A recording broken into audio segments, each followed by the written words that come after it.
to another episode of Everyday Strong with Dr. Michael G. Daniels. This is your host, cbbaker. We've got another great one for you today, which is a great topic. And the topic today, Dr. Daniels, is with everything that's going on. It came to my wife brought it to my attention that because she's going through these little Bible study things on the app, and said, why haven't, as a nation or a community, why haven't we gotten together and set up a prayer and fast times during these difficult times so we can pray and everybody come together? Because in the Bible, people clearly did this. They prayed together, they fasted, everybody was on one accord. They get past certain hardships that was going on. How come that's not happening now?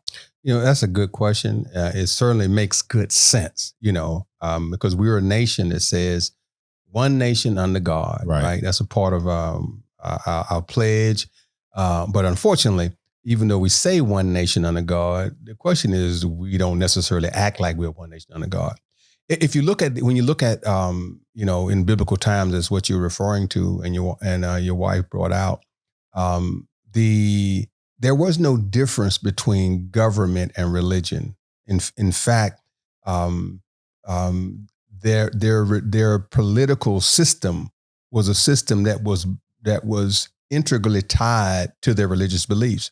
That was the law of the land. So when you look at the Mosaic law, for example, the Mosaic law was the civil law. There was no separation. Right. So when you went to court, let's say, because you had wronged somebody, right, that's the law they used. It wasn't another law, when it says thou shalt not steal, that was both religious and civil law. Right. When it says that, or what we call it tort law now, as you know.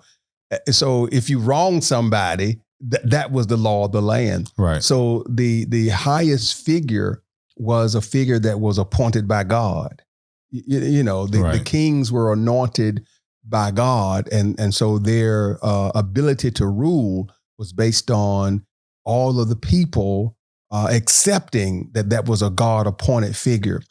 And so for that reason, anytime there was a national calamity, things of that nature, that national figure was being led by God. And so that national, or that nation, that figure was the one that made the decision based on God coming to him and saying, the reason why you're where you are is because, this is where you are.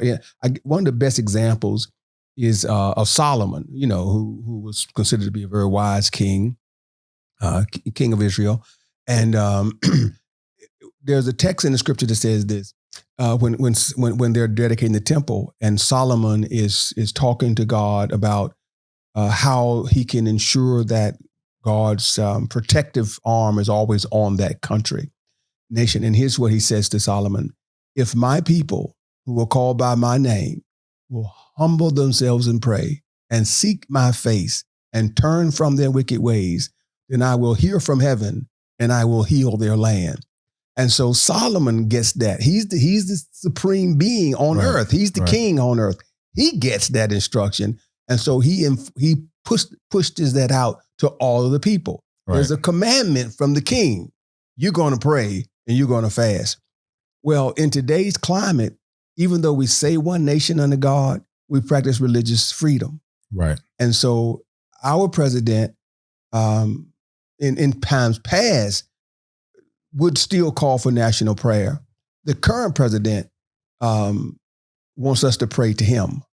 And so he don't want national. Let's just be real about it. Right. He does not want national prayer.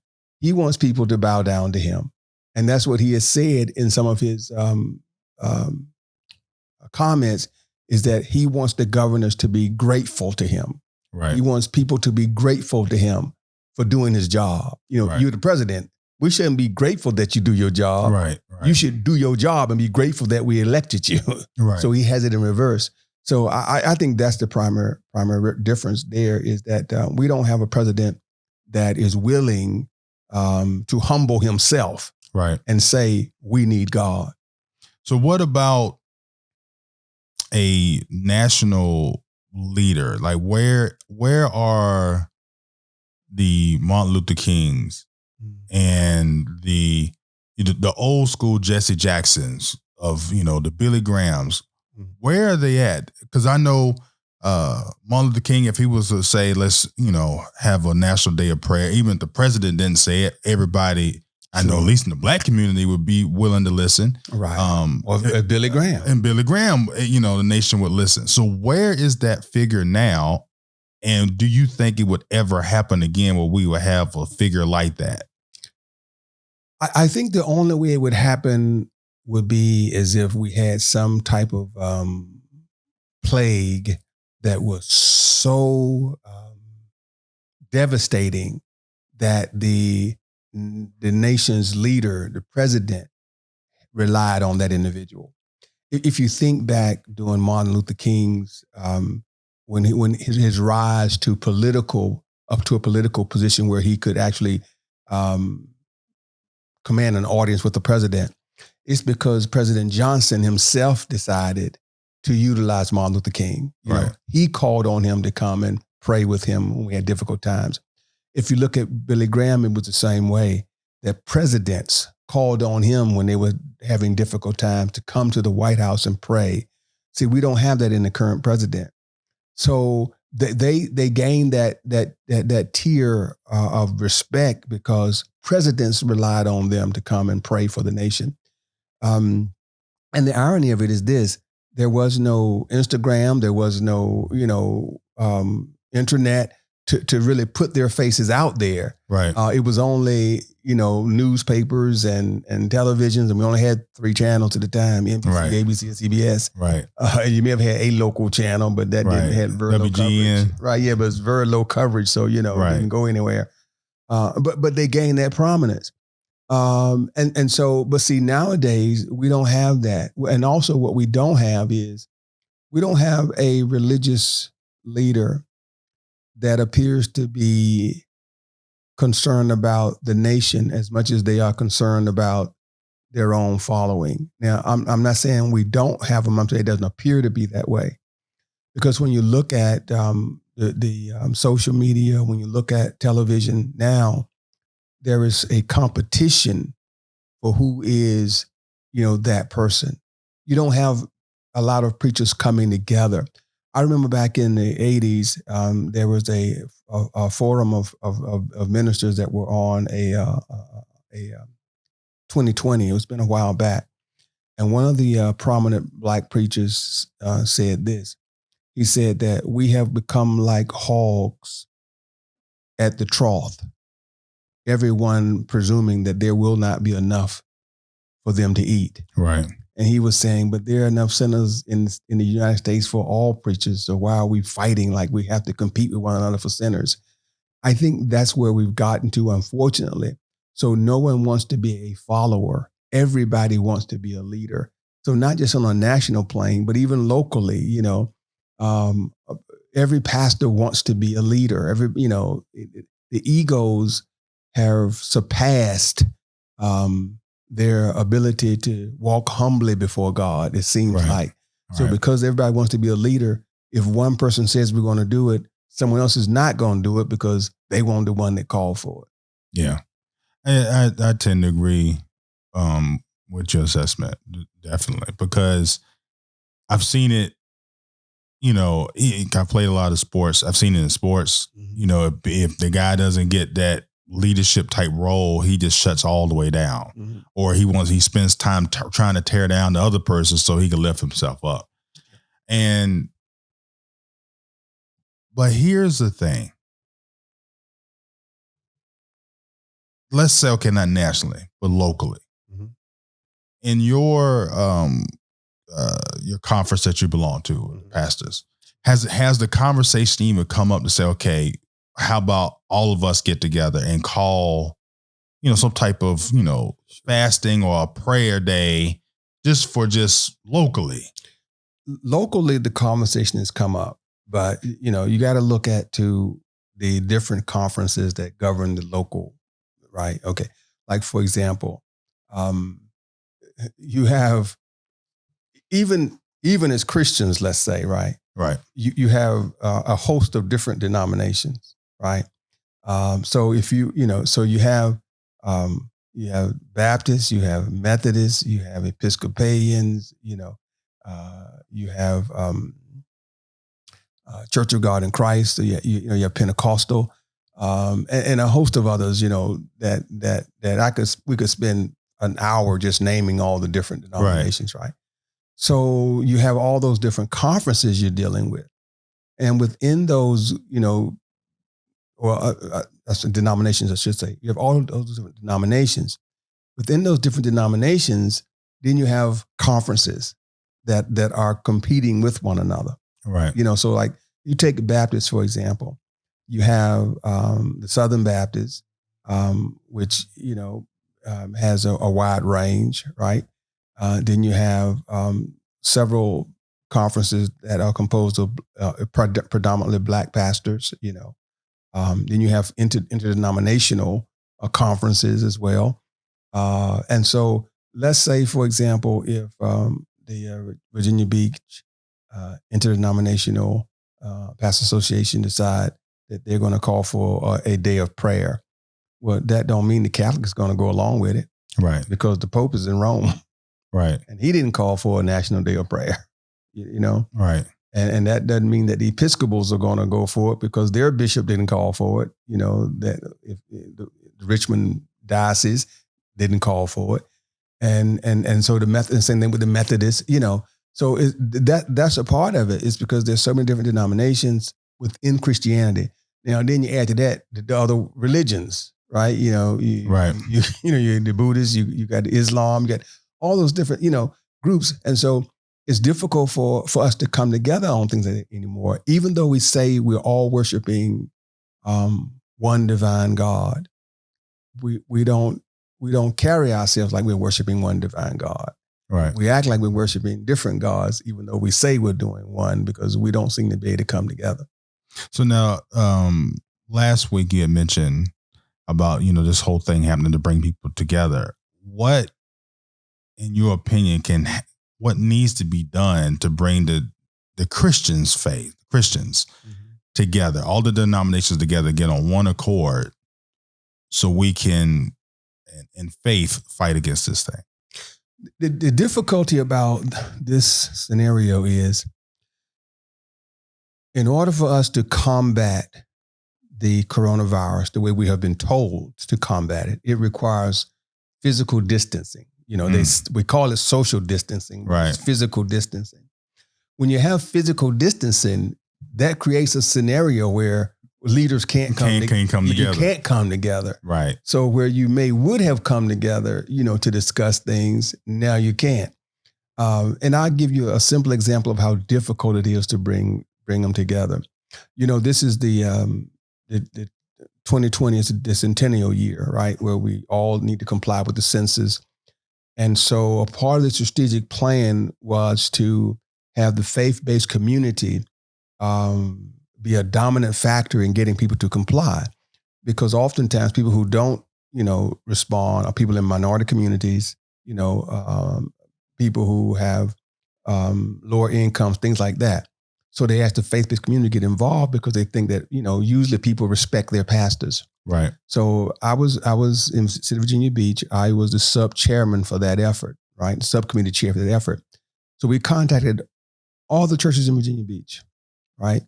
And we asked them, we gave them information, asked them to set aside a week that they can all from the pulpit talk about the census, let people know how important it is to them, that this helps get money for schools. This helps get money for fire, all this kind of thing. What we said to them to do, when you get the letter, send us back and confirm your email address so we can send out more information as it comes in. Only one church, only one church responded. Wow. Okay. One church.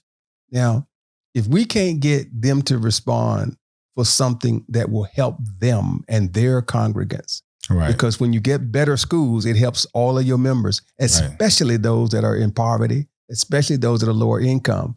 That means more money is available for the food stamp program. Right. More money is available for senior housing. More money is available for low income housing, if you respond. So you're doing something that will help your people. Right.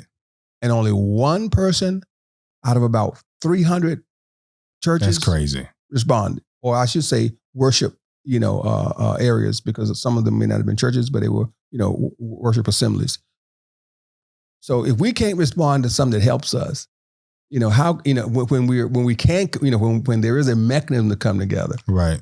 Now when we're physically separated, and competing, because every church now is competing to stay viable financially as well, right? Because you still got to keep dominion power. You still got to keep your power on. You still got to pay bills, this kind of thing. But you make an interesting point that it would be very difficult if you're not already in a leadership influencing area now with social distancing, because you're going to have a better connection when you're able to talk to people. You can hear the inflection in your voice, your body language is going on. Doing it teleconference wise is most likely not going to work. And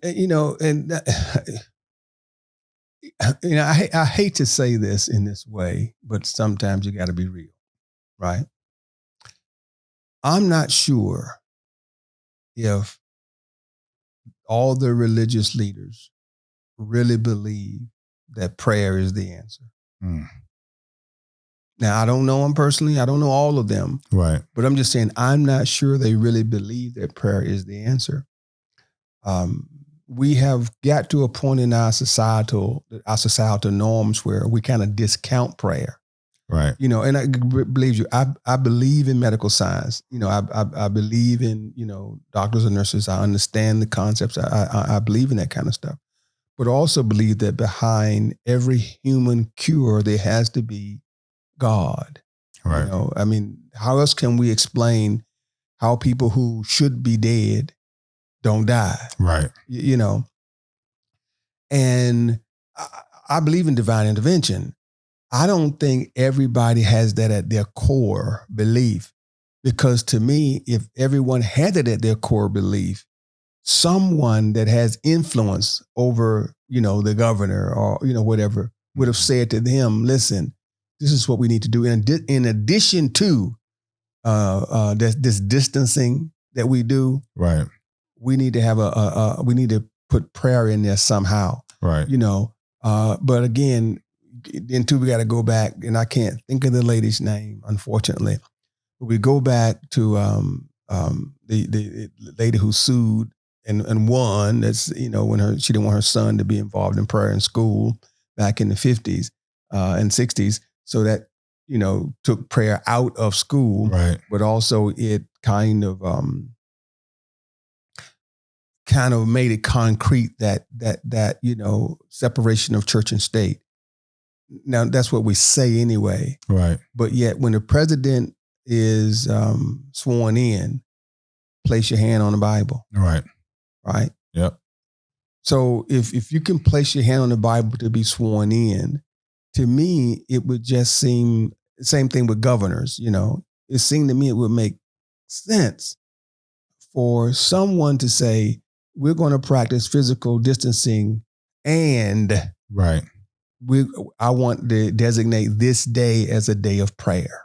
Yeah. It's really like, if you take it a step further, with all these mega churches, with all these capabilities to shoot a live broadcast, right? And then television networks begging for content, that there hasn't been one event that was just televised with nobody in the audience.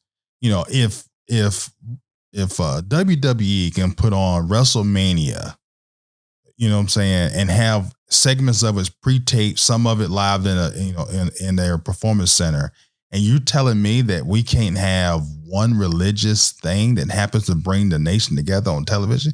You would think CBS or ABC or NBC all three of them would say, look, we need people to watch us because we're having reruns because their production is shut down. Sure. Nothing. Right. And like sports, right? No, there's no sports going on. So it's all reruns. Right. So yeah, I agree with you. Wouldn't it be wonderful if they would say, let's set up, and you can have physical distancing even then, right? If you brought on several pastors that are nationally known, right, to just talk about the importance of us unifying in prayer. And when I say national known pastors, I don't mean just Christians, because here's the thing.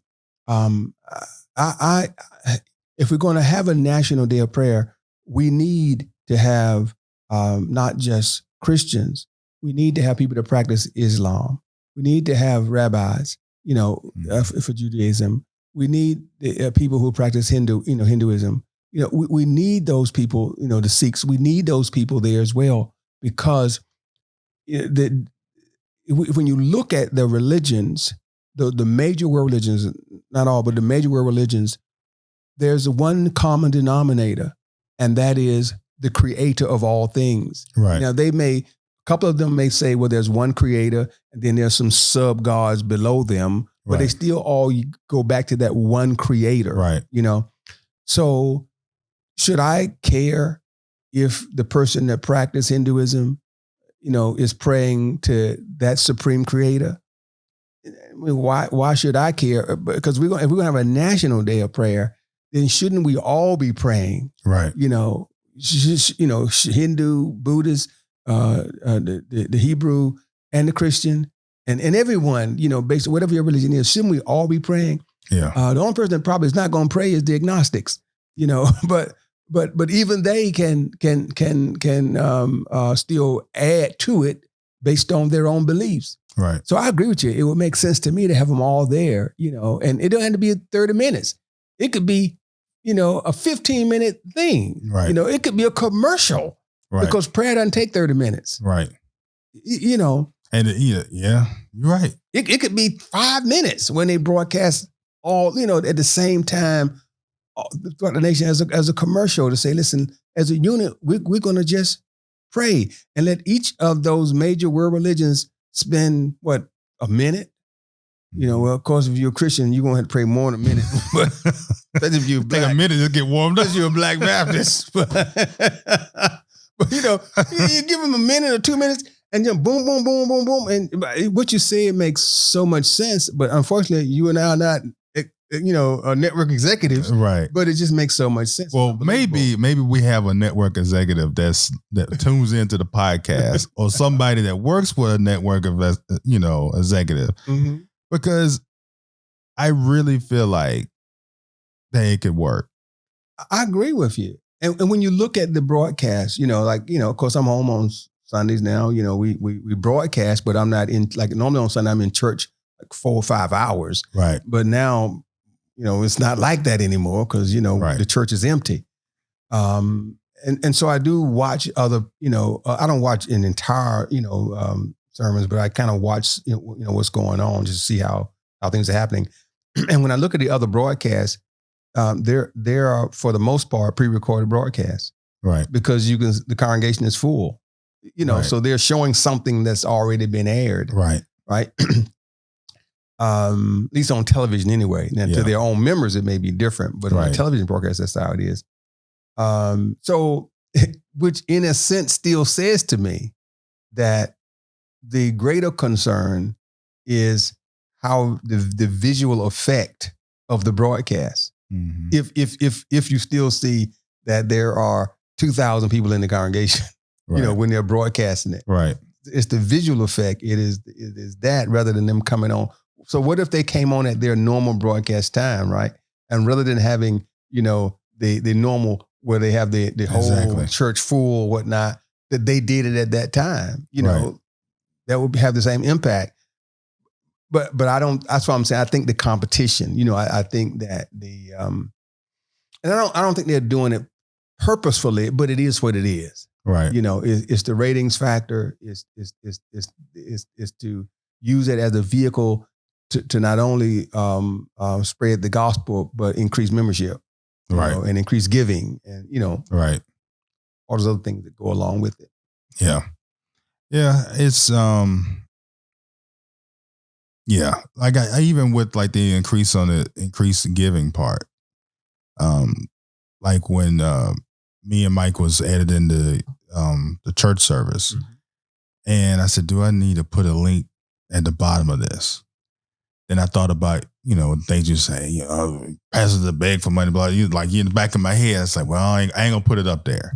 It's like, it's a constant reminder. Like, even though I may see somebody else doing it, or talk to other people that go to other churches where they have ATMs in the church, it's like you get a whole different spectrum of how the stuff is, but it's still, most people's negative connotation of church is like the church is always begging for money, Absolutely. or any nonprofit for that matter. So you got my wheels turning on how to even be able to pull that off.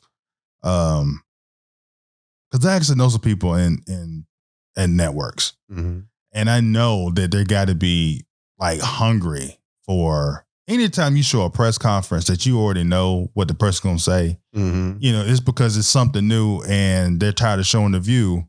A episode of 5 months ago. So it's one of those situations to where I know they need content. Now, whether or not what's going to happen with it, the right person just needs to hear it. And I believe that whole scenario can actually happen. And the reason why I say that is because we used to have back in the day telethons all the time. Of course, during the course of 3-4 hours, they had people come up there entertaining. But we ain't talking 3-4 hours of prayer or how about when was that Aretha Franklin when she passed and it was a 6-hour funeral and it was on TV? It's like, come on now. It's like if you can do that, you can do a 1 hour show, especially now. We already know they don't take that many cameras, so you could probably do the whole thing with 6 people. Sure. 6-man team to be able to film that, and then and maybe 5 pastors. Yeah, but to see that they're still filming news. Right. So we know they can still do that. Even locally. Again, that's why I just think the interest, I just think that the faith and the belief that it will make a difference has waned. Because even local stations, you don't necessarily hear them talk about pray for, like 9/11, we heard pray for the country. Yeah. Pray for the country. You don't hear that now. Yeah. You don't hear people saying that. They talk about things like, let's show you some nice pictures, and those pictures will show people out cheering on the first responders or cheering on the medical staff or that kind of thing. But what you don't hear them saying is, let's pray for the first responders. Let's pray for these people. Let's have, let's have a moment of silence. Like sometimes they have a moment of silence, so everybody can do their own praying, whatever it is. Right. I can't say it has not been done, but I can say I haven't seen it, nor have I heard it while I was watching. Or felt it, like you're having that feeling like people are doing that. Right, yeah, I'm saying, it's like, see, 9/11, it was on the TV. The president even said we need to, pray and whatnot. I haven't, and I watch CNN, MSNBC, and Fox, and I watch them all the time. I'm switching channels, sometimes. So I'm catching all of it. I haven't seen that one person during that time, say it in that manner. Right. That this is a time that we need to pray. I haven't heard one politician, I've heard them talk about a whole lot of stuff, but I haven't heard now one politician say, this is a time that we need to just come together and pray, and I agree with you. There's no reason why they can't. Right. But I haven't heard it. And so I'm going to do something myself. And actually, I'm going to do it today. I'm going to send out something to every clergy member that I know in this area and to the conferences. And I'm going to ask them. It might not happen because I'm asking it, but because we got egos, right? But I'm gonna give them a specific date and time and say, hey, listen, can we all agree that at this moment in time, on this hour, for these 5 minutes, that everybody in your congregation stop what they're doing and pray. And perhaps we can get, at least in our community, it to be a start. And maybe we can get people then to start putting on their Twitter feeds, that this is going to be the time of prayer, so we can, and hopefully if enough people put it on their Twitter feeds, it'll spread that way. Maybe we can figure out a nice handle. I don't know yet what it would be, but a nice handle that says, pray for Corona, or something that, so it could pick up some traction. Yeah. And we can get it out there. Yes.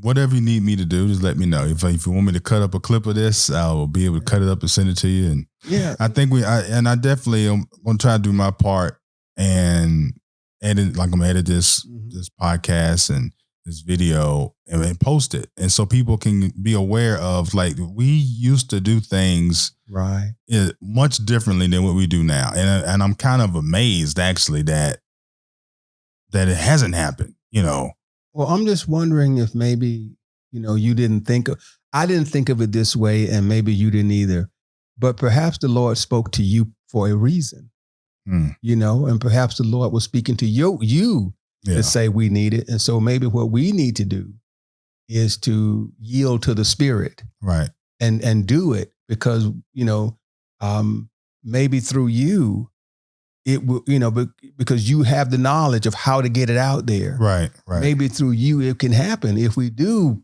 use Instagram and Twitter and all those things that you have expertise in, and we do it in a way that it can happen. It won't be the first time that one individual that was led by God created a ripple that changed the whole world. So you're not lying about that. But one thing will happen. If this thing was actually blow up, I will still hear from my wife. It was me that asked the question. I want you to ask Pastor Dan. Well, let her know we're going to give God the credit. We're going to give her a byline. But that goes back to the ego, what you was talking about. But that is, now that you said it, that's one of those things where I kept thinking, it's like, well, if nobody else is doing it, why not us? Right. You think about Black Lives Matter. Right. One person put it out there, and then it just took traction. Right. So maybe that's what needs to happen here. Yeah. You put something out and it'll pick up traction, and and that can be the catalyst, for what we start to do. Yeah. So if people listening or watching this, if you know of anybody that may be able to help us in our endeavor of getting this out, please just shoot us a message on Facebook at Enoch. Or if you got my email address, I'll put in the captions of this, and you can shoot me an email. I don't think Dr. Daniels wants a whole bunch of emails, so you can send it to me, and then I'll be able to work with Dr. Daniels of getting this initiative out there. I know for a fact that at least locally, we should be able to get it done, because television networks don't have nothing on TV. Yeah. So I have a couple contacts I can contact as well. So, Dr. Daniels, is there anything else that you like to bring to the forefront before we close out? No, I think what you just brought up is vitally important. And as I'm sitting here thinking of you, I got to tell you, it kind of brought some chills to me, because it finally hit me that we ought to, it's not something for us to talk about. Right. It's something for us to be about. Right. So thank you for enlightening me. I appreciate it. Right. You're welcome. And thank you all for listening and watching us. This is your host, CB Baker. Till next time.